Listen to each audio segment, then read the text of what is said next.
terpaksa dokter jadi dokter? Ya, ketika dulu PTN ya, saya itu milihnya nggak ada yang kedokteran tuh. Pertama saya pilih ITB, yang kedua teknik Unan, Oke, yang ketiga akuntansi, nggak ada kedokterannya. oke. Teknik akuntansi. Ya, Jadi, saya tamat SMA mau masuk teknik.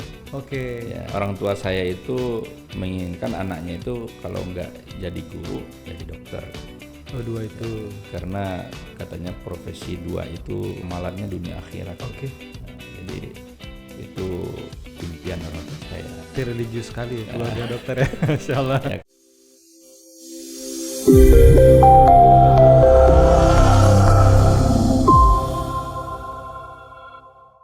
Oke, bismillahirrahmanirrahim. Assalamualaikum warahmatullahi wabarakatuh. Halo semuanya, selamat datang di podcast Stethoscope Story. Saya di sini Rio Hafandi yang akan memandu podcast kita kali ini. Jadi nanti di sini saya bakalan ngundang para dokter yang udah melewati fase pendidikannya menjadi dokter, yang tujuannya nanti buat anak-anak SMA yang kepikiran pengen jadi dokter, ataupun ada yang lagi kuliah semester 1 kepikiran tahun depan pengen ngulang lagi. Ini kita coba kulik ceritanya gimana sih perjuangan jadi dokter. Karena kita tahu sendiri ya bahwa menjadi dokter itu butuh perjuangan yang cukup berat, tantangannya juga luar biasa. Nanti saya perlahan akan coba kulik di tamu kita yang akan kita undang. Dan di episode pertama ini saya udah kedatangan tamu yang super spesial karena ini langsung yang punya tempat kita undang, yaitu kita sambut dengan tepuk tangan yang meriah Bapak Dr. Muhammad Rendra. Cie. Assalamualaikum. Waalaikumsalam. Selamat datang Dr. Rendra. Sehat, Dok?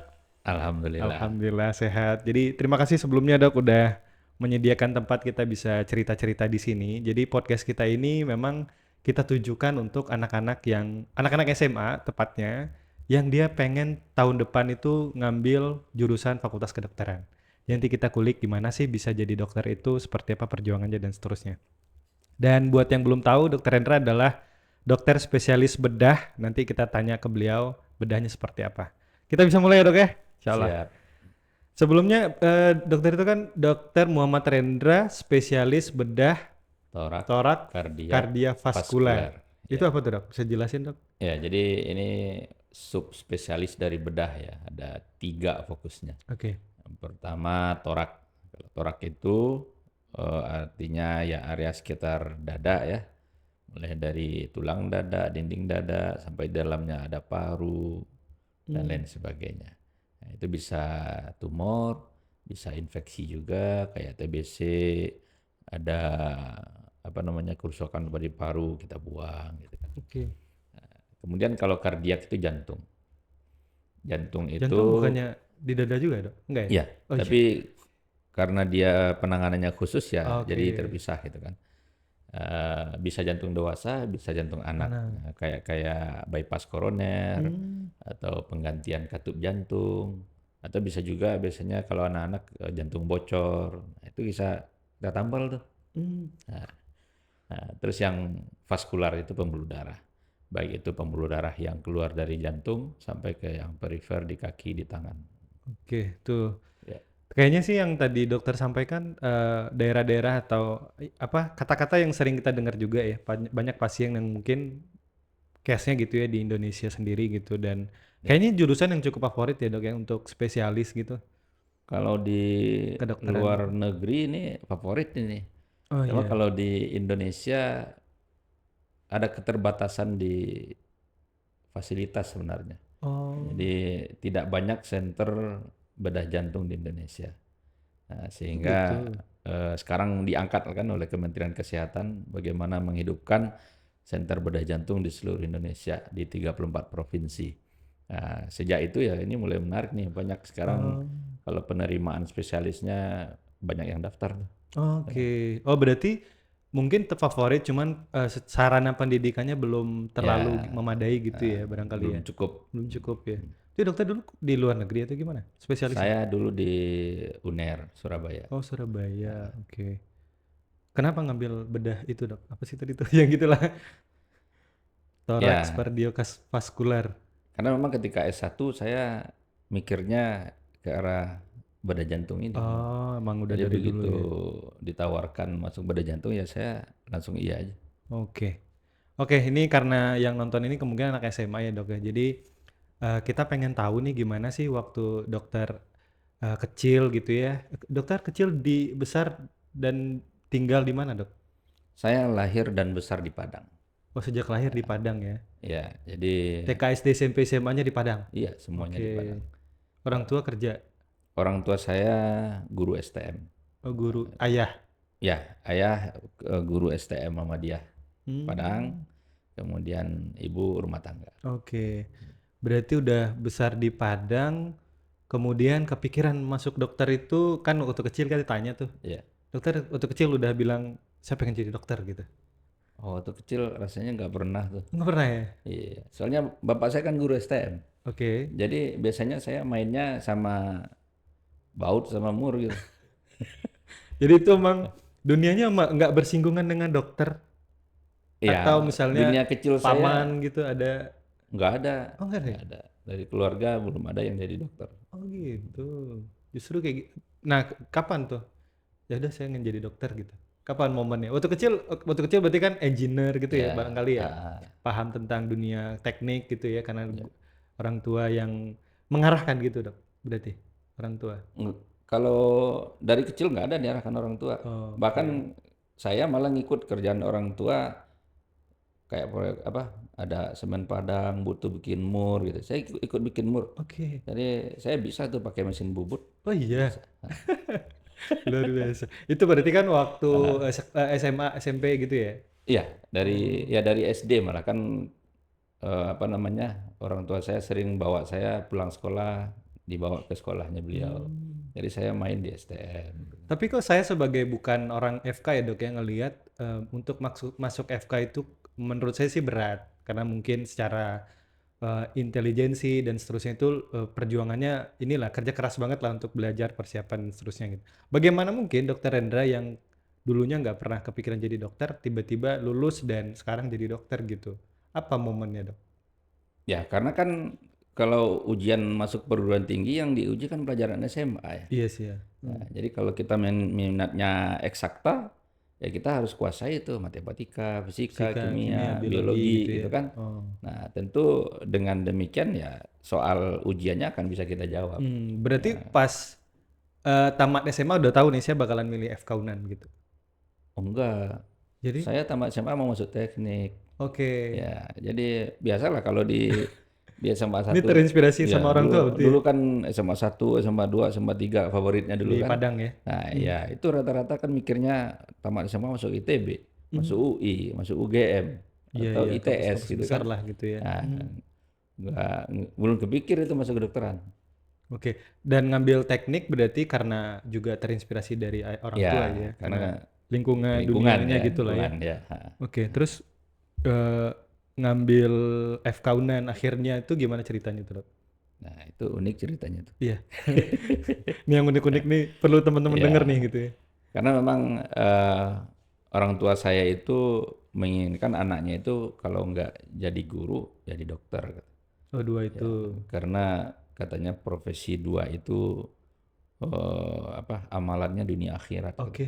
Nah, jadi itu impian orang tua saya. Berarti religius sekali ya Nah, keluarga dokter ya. Masya Allah. ya karena memang orang tua saya itu berangkat dari apa dididik dari panti asuhan di Hmm. Payakumbuh, lalu aktif di Muhammadiyah, sempat bekerja sebagai garim di Masjid Oh, Taqwa Muhammadiyah itu. di Padang ya. Ya, beliau kuliah juga jadi garim masjid juga gitu. Jadi Oh, memang lingkungan. Jadi orang tua saya cita-citanya seperti itu, anaknya kalau nggak guru dokter. dokter. Nah, saya dua bersaudara. Berdua Nah, bersaudara. kakak Dokter saya, kakak nomor dua berarti ya. saya ya yang lebih tua kan duluan masuknya. Iya, iya. Dia udah milih guru kan. Guru ya. Nah, tentu orang tua saya inginnya saya jadi dokter. Dokter. Nah, Itu secara eksplisit dibilang, saya pengen anak saya tuh kalau nggak guru dokter gitu. Atau oh, apa sama saya kalimat? nggak pernah dibilang tuh. Oh, oke. Cuma dalam nasihat-nasihatnya seperti itu. Apa namanya? Carilah pekerjaan yang kita bekerja, istilahnya dunia kita selesai, akhirat kita juga dapat gitu. Hmm. Nah, itu yang beliau sampaikan. Oh, itulah mungkin dokter atau guru gitu ya. Ya, Dan terpaksa dokter jadi dokter. ya Makanya saya bilang unik tadi karena memang ketika dulu UMPTN ya, Mhm. saya itu milihnya nggak ada yang kedokteran tuh. Pertama saya pilih ITB, yang kedua teknik unan, Oke. yang ketiga akuntansi, nggak ada kedokterannya. Oke, teknik akuntansi. Ya, cuma karena balik lagi ya bahwa ridho Allah itu ridho orang tua. Saya selalu nggak lapor tuh. Hmm, Nah, saya lapor ke ibu, bu, cerita gitu ya. saya mau daftar pilih ini. Oke. Nah, terus ibu saya bilang, "Eh, saran bapak pilih salah satu kedokteran." Dari antara tiga ini. Iya, pilih salah satu kedokteran. Terus saya bilang, saya nggak minat, saya bilang. Mhm. Nah, terus ya pikirlah dulu. Oke. Nah, jadi akhirnya ya itu formulir nggak saya kembalikan tuh. Saya tahan seminggu lamanya. Oke. Karena ya itu tadi, saya takut melanggar apa namanya, Permintaan lah gitu ya. dalam tanda Semacam kutip lah permintaan. permintaan ya. Iya. Ya itu kalau misalnya saya langgar nanti ya apa Jalannya. nggak berkah, akan eh, nggak diridhoi gitu ya. Ya jadi saya tahan tuh formulirnya. hmm, Seminggu nggak saya kembalikan. Selama seminggu itu bapak saya nggak ngomong-ngomong tuh, diem ya kan. Ya Oke. dia ya ngomong batin aja lagi. Iya, pertarungannya di situ ya. Iya. Ya, jadi setelah seminggu bapak saya begitu ya kan saya mikir sendiri, ya udah saya ngalah gitu kan. Hmm, Saya hapus tuh yang pilihan kedua, Oke. teknik Yang unan. teknik Unan. Iya. Yang ITB tetap. Itu beda Oh. tahun. Kalau misalnya lulus yang ITB gimana tuh? Iya itu takdir. Oke. Ya singkat cerita Maksudnya lulusnya yang FK gitu ya. ya jadi pilihan keduanya FK. Cerita Nah, ini udah tahu ya berarti orang tua dokter ya. yang Cerita ini. oh, udah tahu, Udah tahu ya. tahu persis beliau. Kan Iya. saya selalu lapor. Oke. Nah, akhirnya saya hapus, saya ganti kedokteran. Hmm. Itu kan ujian tuh, ujian.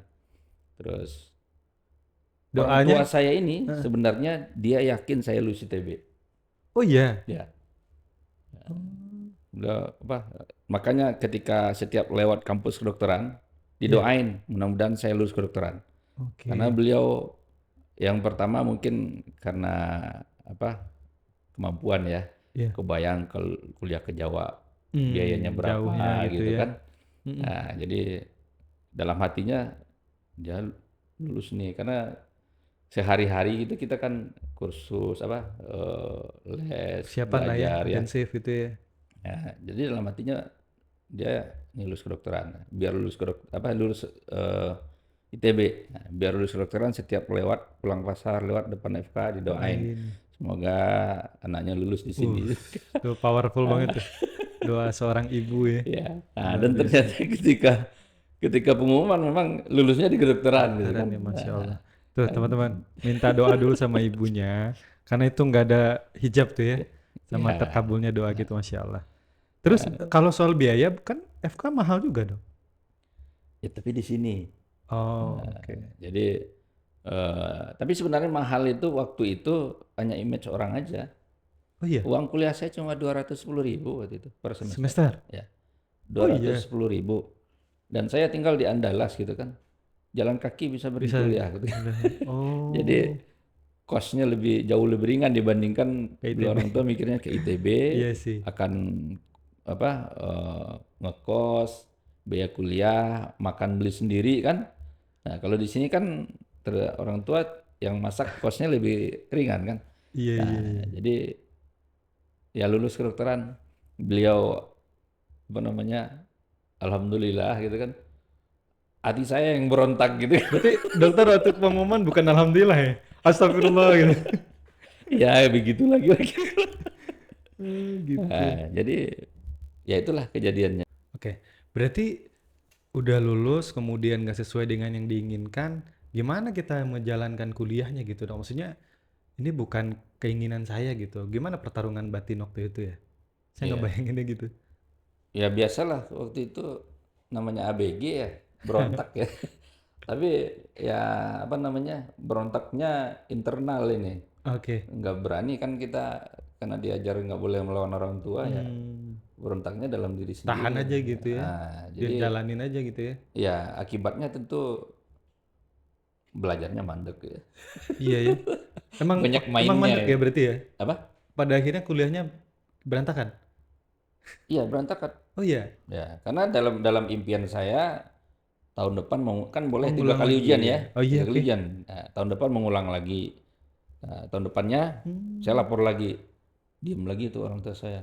Oh, Nah, ya yang artinya nggak setuju gitu ya? ya, akhirnya kalau beliau diam, saya nggak berani maju, nggak berani daftar juga saya. Hmm. Nah, terus ya kan yang ketiga hal yang sama. Nah, sama juga, nggak berani juga saya melanggar gitu Hmm. kan.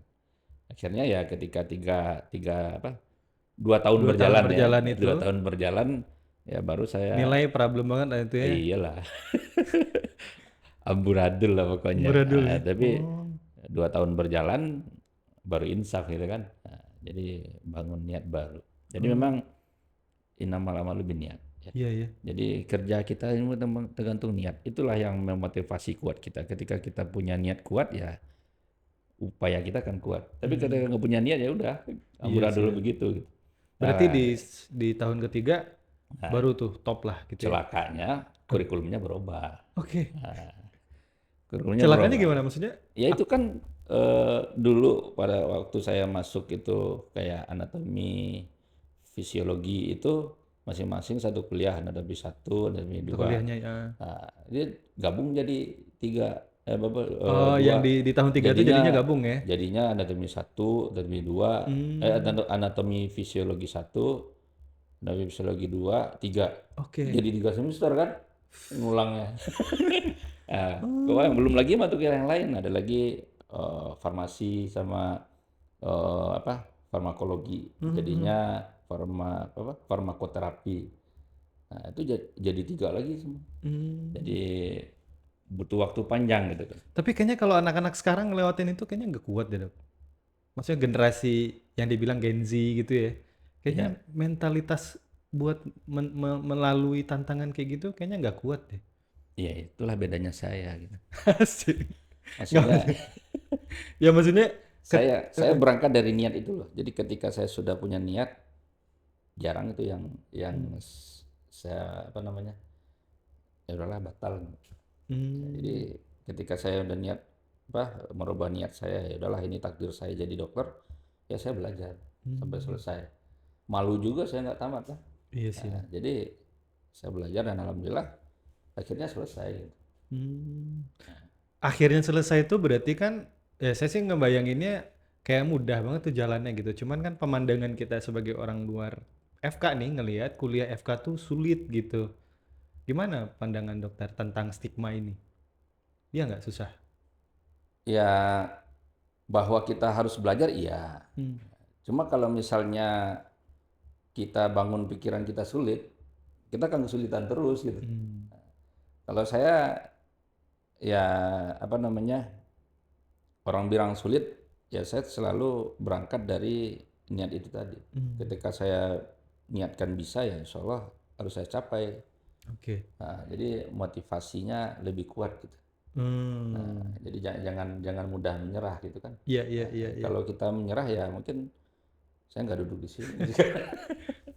Udah jadi engineer berarti. Jangan-jangan Belum gitu. tentu juga, Tentu kan juga. kuliahnya nggak masuk-masuk. Iya itu. Mau Aduh. daftar aja nggak diizinin kan? Iya iya Gimana mau iya. jadi engineer? Tapi gini, kita coba flashback lagi ke SMA, Dok. Dokter SMA berarti bintang kelas lah ya? Kalau SMA saya tidak bintang kelas. Saya di SD SMP yang apa prestasi saya lebih menonjol. SD, SMP. Ya, Oh. kalau di SMA itu mungkin udah masuk puber atau apa ya. Jadi Hmm. di tengah lah saya kalau di SMA. Oh, tapi Tapi karena kalau di SMP saya sempat siswa teladan dulu di Oke. di Padang, Dan masuk SMA 1. SMA 1. Kenapa? Apa spesialnya SMA 1? Menurut saya kompetisi ya. Oh, kompetisi. Ya, maksudnya ya dengan ada kompetisi jadi kita terpacu gitu. Oh, Nah, berarti jadi melihat orang rajin ya kita pun harus lebih rajin kan begitu bahasanya. oke lingkungan gitu ya. Nah, Kalau itu. gurunya ya hampir sama aja gitu ya. Ya sebenarnya kan apa Sistem pengalaman sekolahnya lah. belajar pengalaman belajar tentu berbeda ya Hmm. guru. Tapi pastilah sesuai dengan kurikulum mereka menguasai bahan semua kan. Iya sih. Nah, jadi ya menurut saya apa motivasi itu berpengaruh sekali. Jadi ketika ada kompetisi kita termotivasi untuk lebih baik, lebih baik. Terus gimana kita-kita yang nggak di SMA 1 Padang, Dok? Maksudnya di kampung gitu ya, di daerah-daerah pinggiran gitu, dia SMA di sana tapi dia pengen jadi dokter gitu. Bisa, tapi tantangannya bangun sendiri gitu. Iya sih ya. Artinya Lebih berat ya. inner motivation-nya lebih lebih harus kuat gitu ya. Iya, iya. Bahwa kemampuannya harus menyamai kawan-kawan yang di kota gitu. Iya, iya. Tapi kan kadang-kadang saya ngelihat gini, Dok, ketika misalkan anak yang di pinggiran tadi atau di daerah gitu di pelosok, dia tuh nggak ngerasa nggak mungkin bisa gitu. Kayaknya saya nggak mungkin deh FK Una atau kedokteran gitu. Ada semacam pemakluman dia nggak bisa gitu. Pemakluman itulah yang mematikan motivasinya. Nah itu, Nah, jadi itu yang harus apa namanya batu tantangan yang harus dipecahkan gitu pecahkan kan. ya. Iya. Dan faktanya di lapangan ada kok gitu ya dokter yang memang dia dibesarkan di lingkungan yang biasa Ya, aja gitu, nggak kompetitif yang tadi dokter sampaikan. Ada juga gitu ya? oh banyak, Banyak ya? banyak. Kan dari setiap daerah kalau di kedokteran angkatan saya ada tuh. Eh, Hmm. Tidak dari Padang aja kan yang Nah itu harus kuliah kita di undang FK. tuh dok.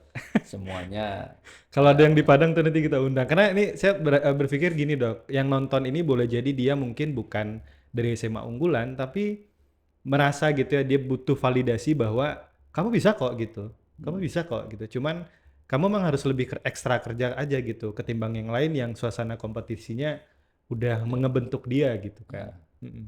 Jadi apa nasihat dokter buat anak-anak yang punya cita-cita jadi dokter nih? itu motivasi untuk belajarnya harus ditingkatkan. Jadi memang kuncinya memang di belajar. Oke. Nah, tidak harus belajar kedokteran ya. Mau masuk kedokteran belajar kedokteran bukan begitu. Kan yang akan kita lewati yaitu adalah ujian masuk perguruan tinggi kan. Iya, Nah, iya sih. jadi yang terkait apa tadi eksakta itu harus kita kuasai. Kuasai Memang ya. nilainya harus tinggi di situ. Mm. Dan itu juga kalau tinggi nilainya kan secara IQ dia bagus dan ngebantu juga dia jadi lebih mudah kan ngejalanin proses pendidikan di FK Ya, gitu. Oke, berarti sekarang kalau misalkan ada yang penasaran nih dok, kalau mereka tuh kepengen gitu kuliah di FK, terus apa hal terberat menurut dokter yang kemudian bikin teman-teman jadi siaga gitu? Oh, saya tahu nih berarti di depan berat gitu. Apa kira-kira yang berat menjadi menjalani proses pendidikan di kedokteran? yang penting ketika kita sudah menguasai suasananya, kita siapkan mental kita untuk itu. Hmm. Nah, kebutuhannya apa? Kalau kebutuhannya knowledge ya kita harus banyak baca. Banyak baca. Ya, tapi kalau misalnya kebutuhannya fisik ya, kayak apa? Jaga sampai begadang gitu kan. Hmm. Ya tentu fisiknya kita harus kita Oh, siapkan oke. juga. Artinya ya selama kita menjalani itu ya jangan sampai ada masalah gitu. Mm-mm. Karena kalau misalnya kayak yang lagi kepanitiaan klinik di rumah sakit itu ya periodenya singkat kan. Ada yang 5 minggu, ada yang 10 minggu. Nah, nanti kalau sakit seminggu ya udah ngulang gitu. Ulang gitu ya? Nah, iya. Hmm. Jadi ya kita harus Berarti menyiapkan dari sejak remaja atau sejak SMA harus rajin baca buku, suka baca buku, ya, jaga fisik ya gitu ya, jaga mungkin kesehatan. jaga kesehatan, pola makan, olahraga gitu Ya. ya. Karena nanti akan menjadi kendala nantinya kalau kita gampang sakit gitu ya Ya. barangkali ya. Terus kalau misalkan anak dokter deh, ini di ini nggak diarahin nggak mau jadi dokter, akan jadi dokter deh gitu, kayak sebagaimana orang tua dokter kemarin ngarahin gitu. Ya, sejauh ini mungkin efek itu ya, saya tidak terlalu ini, mengarahkan ke kedokteran. Oh iya, Maksudnya saya lebih cenderung menyerap aspirasi mereka gitu kan, oke. maunya kemana. Jadi anak saya ada 5, itu 2 udah kuliah, belum ada yang di kedokteran. Oh justru nggak punya minat kedokteran. Sampai sekarang belum gitu. Itu banyak Dan yang nanya juga tuh penerusnya gimana. Ya ini bukan kerajaan juga kali ya. oke, tapi hati kecilnya pengen nggak dokter? Kalau hati kecil saya ingin ya. Ingin ya. Tapi bukan karena apa ya, bukan karena apa namanya secara pribadi saya ingin anak saya jadi dokter lebih karena lingkungan juga ya. Karena saya lihat teman-teman itu senang dia anaknya lulus kedokteran. Lalu saya jadi, aduh anak saya nggak kedokteran gitu. Tapi Oh gitu. tapi ya ya secara keinginan mereka saya lebih cenderung itu sih. Oke. Berarti yang penting dia seneng gitu ngelewatin apa yang dia Ya, suka gitu ya, bakatnya ya, di mana gitu. Oke, tapi nggak pernah ini ya, pernah ditanya nggak, maksudnya dokter sebelum dia mau masuk kuliah nih, kan kayak dokter kan nanya tuh, saya mau ya, milih jurusan ini gitu, terus ternyata dia nggak ngambil FK satupun. Ditanya juga kemarin tuh? ya ditanya ada. Cuma saya memahami juga bahwa interaksi saya dengan anak itu kurang mungkin. Oh iya? Karena pada saat mereka SD, saya Lagi kuliah pendidikan? ya, Oke. pendidikan di Surabaya, keluarga saya di Padang, Oh, berapa tahun, Dok? 5 tahun. Jadi kemudian mereka tamat SD, masuk SMP, masuk pesantren, Oh, boarding boarding school, school. ya. Jadi begitu selesai, baliknya saya udah jadi spesialis nih. Oh. Nah, jadi pagi ke rumah sakit, sore praktek, malam operasi. Mhm. Saya pulang mereka udah tidur, mereka bangun saya udah pergi gitu kan. Mhm. Jadi mindsetnya itu jadi negatif kali ya. Mmm, Berat amat jadi dokter. jadi dokter gitu ya? Ya nggak ada istirahatnya. Oh, Jadi padahal emang berat? ya sebenarnya kan itu ketika sudah menjadi profesi, menjadi passion kita ya kan kita Jalanin, jalani enjoy? ibarat air mengalir aja kan. Mmm, Nah, tapi kalau anak-anak melihatnya tentu berbeda ya. iya sih. Mereka jadi jarang ketemu, Iya iya. harusnya bisa bermain, kurang bisa bermain gitu ya. Mmm, Jadi mungkin itu yang membentuk mindsetnya agak iya sih. Ya emang agak setiap pilihan ada risikonya sih, Dok, ya? iya. Iya iya.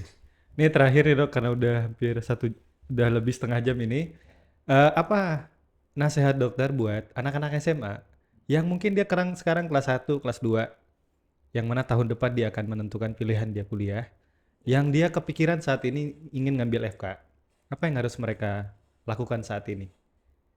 Ya, kalau untuk yang yang mau tamat SMA tentu yang paling penting targetnya lulus ujian masuk perguruan tinggi.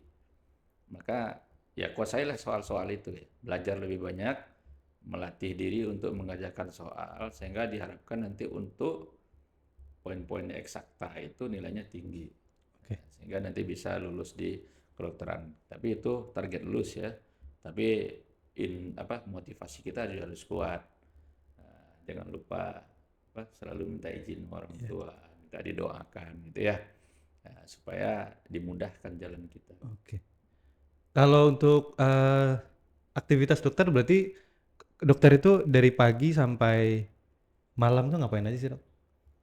Aktivitas saya campur-campur sebenarnya. Nggak ada jadwal khususnya gitu ya?